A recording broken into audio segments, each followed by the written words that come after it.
Hey everyone, welcome to Plants and Politics. So I have some pretty interesting, concerning, important updates to share about Russia's attack on Ukraine. First, some potentially positive news. So Ukrainian President Vladimir Zelensky was speaking with a Russian news organization over the weekend, I believe it was, and he said he's open to new diplomatic efforts to end the war. But he said, first Russia has to remove all of its troops, and then he wants Ukrainian citizens to vote on a referendum. So, of course, Russia state TV was blocked from showing that information. Anyway, Turkey, though, is currently hosting delegations from both countries to discuss possible agreements and ways to end this horrific war. And then next up, you guys may have already heard this, but Biden sent everyone into a panic. He went off script, basically suggested regime change. He stated at the end of a 30-minute speech, quote, "For God's sake, this man cannot remain in power." I mean, he's not saying anything that we haven't all been thinking, but there are real world consequences for saying things like that and sending out that message. Part of me thinks good, put the fear into Putin, but then the other part of me thinks no, because this gives him the perfect talking point. It gives him the perfect soundbite to show to the people in his country to say, see, this is what this is all about. This is why they're sanctioning us. This is why they're making your lives miserable, because they just want me gone. They just hate me. They hate you guys. They just want me out of power. I'm doing nothing wrong in Ukraine. So, yeah. You have to weigh all that. But anyway, his administration went into damage control. They had to walk back his statement. They assured everyone that, regime change is not the goal here. Biden also told supporters that he favors booting Putin from the G20. The U.S. has also officially declared that Russia has committed war crimes, which is also a little concerning, because then it's okay, what are you going to do about it then? If you're saying, yes, and Biden said that he was a butcher. So, okay, what's next? What do you do about that? That's the question when you make statements like that. Everybody goes, all right, if it's that bad, let's take some action, more action, right? And that can obviously lead us to nuclear war. You just don't know. You don't know if this guy is bluffing. You don't know if Putin is just a bully who's trying to see how far he can push it, or if he actually would pull the trigger. So it's a risk. But Secretary of State Anthony Blinken said that, yes, based on our assessment and intelligence and based on reports from Ukraine, they're committing war crimes. Now, one of those crimes undoubtedly is the bombing of that theater, which I told you guys about last week, in which there was a large sign written on the grass declaring that children were inside. Nevertheless, the Russians bombed it. And according to Ukrainian officials, they're saying that now 300 people have been confirmed dead in that one attack, and that was including children. The U.S. now has also announced that we're going to be accepting around 100,000 Ukrainian refugees into our country. And we've also struck a deal to supply the EU with more natural gas, so that way they can limit and eventually end their dependence on Russia. Also, as of this morning, it was reported that one of Putin's oligarchs, this is really interesting, one of his oligarchs had been meeting with Ukrainian negotiators to, try to figure out how to end this war. They all may have been poisoned by the Kremlin. So apparently, this Russian oligarch, Roman Abramovich, I've mentioned him to you guys. He's been meeting with the negotiators to help try to broker some sort of peace deal between the two countries. Likely because, as I told you, he's been targeted pretty heavily by sanctions. Well, following a meeting in early March, Abramovich and the Ukrainians who were involved in these peace talks all experienced the same symptoms, which were consistent with being poisoned. Their eyes were all red, their skin on their hands and their faces started to peel. So they say that they've improved, and they have no idea what the source of the attack was, if it was chemical or what have you. But this totally fits the Russian MO. right? I mean, remember, Putin has tried to kill his opponent, Alexei Navalny. He poisoned him. He's also suspected of poisoning that father and daughter in another country. It was a man who had spoken out about the Russian government and left the country. The father actually died. The daughter was left in very bad condition, but thankfully survived. But this is what they do. And who knows if they're just inept at poisoning people, or if they're just trying to send a message, if they're trying to say, we can get to you. So watch your step, watch your mouth. In other news, Russia kicked U.S. diplomats out of their country. They're also refusing to take calls from the U.S. government. That's obviously a bad sign.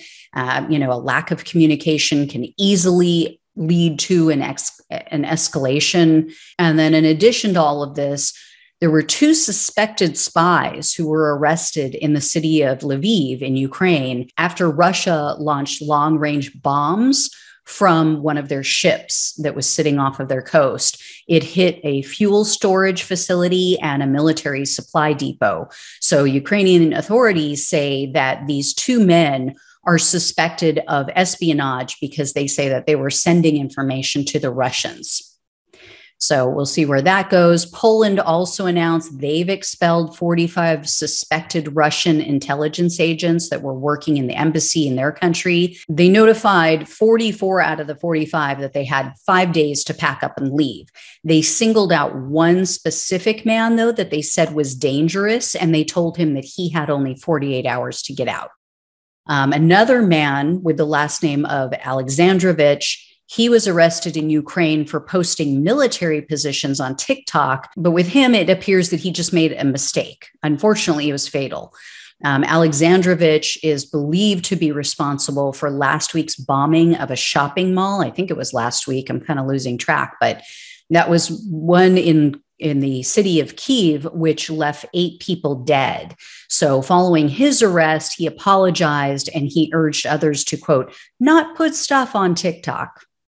You think? Anyway, Rolling Stone magazine confirmed with multiple sources that Russian oligarch Pavel Fuchs, I think is how you pronounce it, or Pavel Fuchs, he paid Ukrainian citizens between $500 to $1,500 each to paint pro-Nazi symbols on various buildings and in various areas in Ukraine in the months leading up to this war. So this was used to justify Russia's invasion, because remember, they're trying to say, oh, we're in there only to denazify the country. We're just trying to get rid of the Nazis. Now, what makes this false flag scheme most disturbing is that Fuchs is a Jewish man. However, he told one of his friends, this was a Ukrainian kickboxer. I guess he was kind of famous in the country, Oleg Plyash, I believe is how you pronounce it, Plyash. Anyway, he told him that he had no choice. That was a direct quote from this boxer. And Fuchs alleges that this was his, quote, assignment from the Kremlin.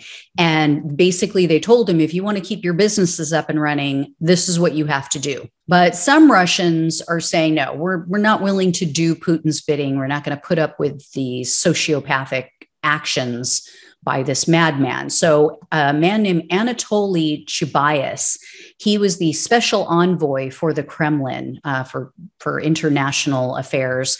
And he announced last week that he was going to step down and he was leaving the country for good because of the Ukrainian war.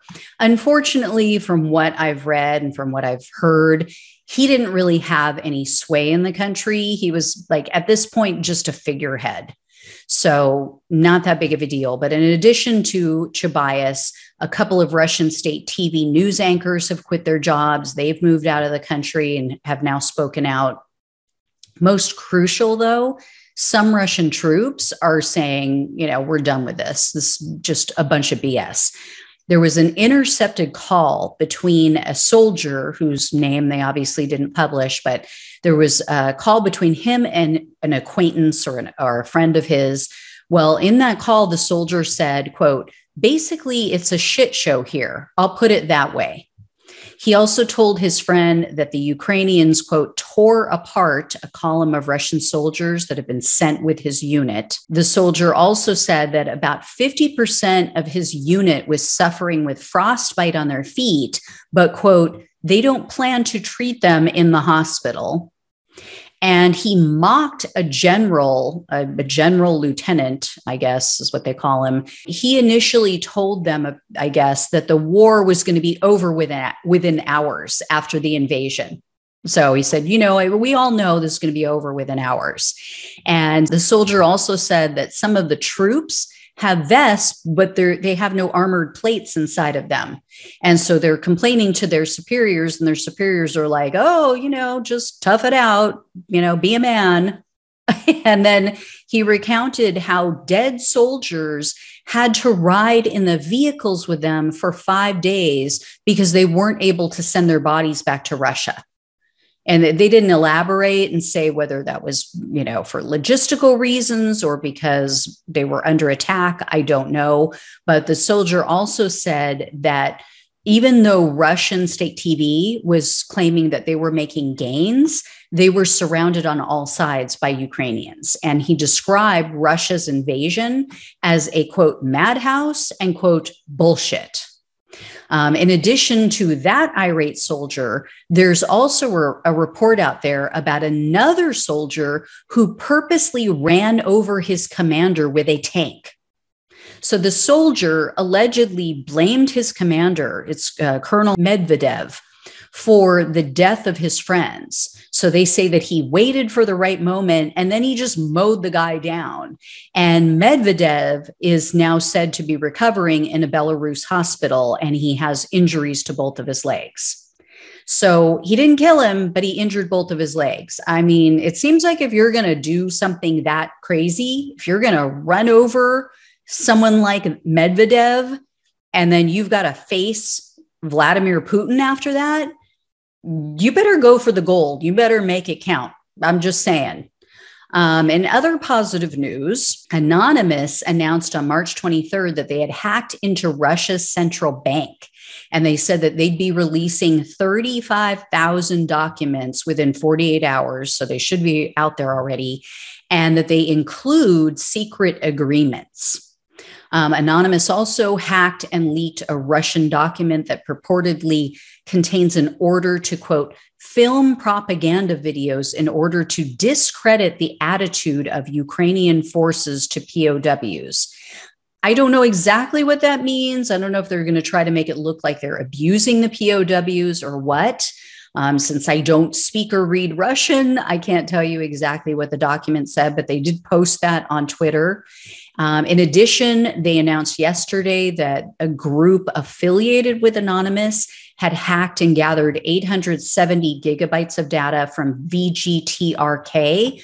That's Russia's state TV and broadcasting company. So that should be pretty juicy. And that hack came at a pretty opportune moment because Russian state TV actors are right now pushing conspiracy theories saying that Hunter Biden funded biolabs in Ukraine. You guys may remember last week I mentioned that Russia is trying to push this conspiracy that the US is funding biotechnology, bioweapons that they can use against Russia. And so now they're tying it to Hunter Biden because, of course, they see, all this support coming from the right. What's a great buzzword? Who's the boogeyman du jour? So they're going to use Hunter Biden. And not that I'm a Hunter Biden fan. I think that, some of his dealings have been shady. I think that he made money off of his name. I don't trust the guy. I have issues with him. But, they're totally going for the easy win here with the right. And of course, that lie was then further propagated, further pushed by useful idiot Tucker Carlson over on Faux News Channel. So anyway, back to reality. Several hours ago, Anonymous also announced that they had hacked 140,000 emails from the Russian oil firm called Mash Oil. I don't know the significance of that, but they said that this company designs, manufactures, and maintains drilling, mining, and fracking equipment. Being that is Russia's number one export, I'm assuming this is going to be vital, but I'll let you guys know if I hear any more on that. I will, of course, keep you guys posted on all new developments, but basically where the war stands is exactly where it was last week. There hasn't been much movement. Russia has pushed forward in some areas. They've lost ground in others, but overall, they're not truly winning. They're destroying the country. They're definitely displacing everybody, but nothing major has happened to shift the narrative. So I will definitely keep you guys posted. The reason I'm not doing it every day is because there isn't a whole lot of change taking place. But if something really major occurs, I will definitely jump on and let you guys know. All right. Thanks so much for watching and listening. Take care, and I'll talk with you soon.